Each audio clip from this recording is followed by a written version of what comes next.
Good evening. I'm William Cooper, and you're listening to the Hour of the Time.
Ladies and gentlemen, Lieutenant Colonel James Bogreitz.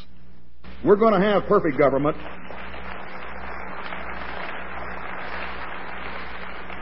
Perfect government is coming soon, and I'm looking forward to it. What you have just heard, ladies and gentlemen, is the age-old dream of Mystery Babylon, the secret societies, Freemason, the Knights Templars, the Knights of Malta, the ancient order of the Rose and Cross, the age-old dream of a perfect government, permanent utopia upon this earth. What is Lieutenant Colonel James Bogreitz talking about, this 32nd degree Freemason of the Scottish Rite and member of the branch of Mystery Babylon known as the Mormon Church? What is he talking about? Ladies and gentlemen, that's the subject of tonight's broadcast. It is known as the Secret Kingdom. Investigative reporter Jeffrey Kay concluded, quote, "The Mormon Church, this American Zion, wields more economic power more effectively than the State of Israel or the Pope in Rome," unquote. Actually, dear listeners, the word church is misleading when applied to Mormondom, for the power structure controlling its staggering resources is organized for the kind of absolute authoritarianism that one usually associates with a cult and not with a responsible church, nor are the ultimate goals of the Brethren compatible with the normal aims of Christian leaders. In fact, in no way, shape, or form can the Mormon Church be called Christian.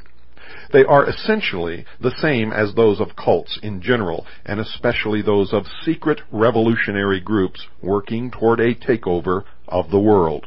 As one former teacher at Brigham Young University has said, I quote, "The Mormons do intend to take over the world. There is no secret about that. It's in the writings of Joseph Smith right on down. The Constitution of the United States will hang by a thread, and the church will save it by establishing a theocracy, unquote. Any who think the Mormon kingdom is a democracy are under a delusion. In fact, it is a dictatorship ruled by its inner elite circle, a council of elders. As the front page of the Wall Street Journal recently said, quote, "Today, from their 28-story marble and glass," unquote, church headquarters building in Salt Lake City, Mormon church leaders oversee a vast and growing world financial empire, unquote. From these offices, their dictatorial control reaches out to every church level and into every facet of Mormon life. Whatever vote there seems to be at the ward, stake, and individual levels is part of a cleverly contrived illusion that continues to deceive millions of Mormons into imagining that they actually have some say in church affairs. Although they do have the freedom to disagree with their leaders, to do so means excommunication and damnation. Excommunicated for openly disagreeing with the Brethren's position on ERA, Sonia Johnson has said this, quote, "The Mormon Church has become more powerful than we dare believe. It's downright terrifying, especially when you see how rich and influential it is. I really think if we could ever get an investigation, it would uncover something so like Watergate, it would blow everything wide open," unquote. Totalitarian theocratic communism seems to be the goal. Saints Alive was recently involved in some litigation arising out of a physical attack upon one of its missionaries by an LDS, or Latter-day Saints tour guide, on the street just outside Salt Lake City's Temple Square. In an interrogatory exchange, the surprising response by the Mormon Church revealed that it was an unincorporated association without assets. Let me repeat that. Without assets. All wealth and power is owned and controlled by the closely held corporation of the President of the Church of Jesus Christ of Latter-day Saints, Incorporated. You see, folks, church members who have faithfully and sacrificially contributed their tithes, time, and energy are absolutely powerless to demand an accounting or to change a single action by the First Presidency, even if all 5.2 million of them stood up in unison and voted unanimously for it. The startling fact, folks, is that Mormon church members have no vote or participation of any kind in the corporate entity that controls Mormondom.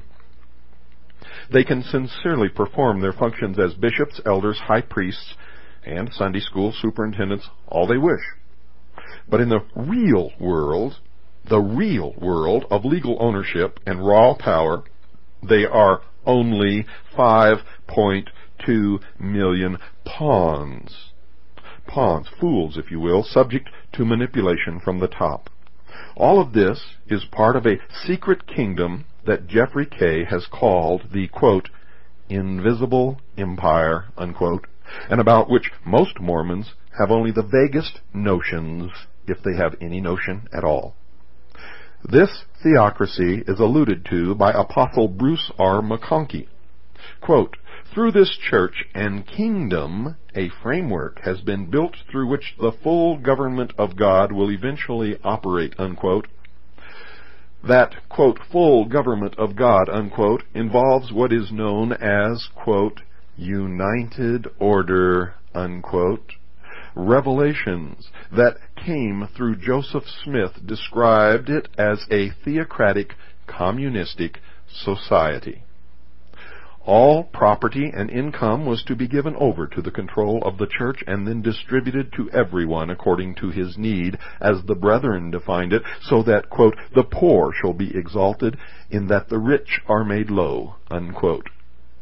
Those who transgressed were to be put out of the church, in which case the property they had given into the treasury would not be returned to them. Serious problems prevented full implementation of the, quote, united order, unquote. You see, until now, it never really worked. However, the Mormon Church still looks forward to the day when these revelations of God through the prophet will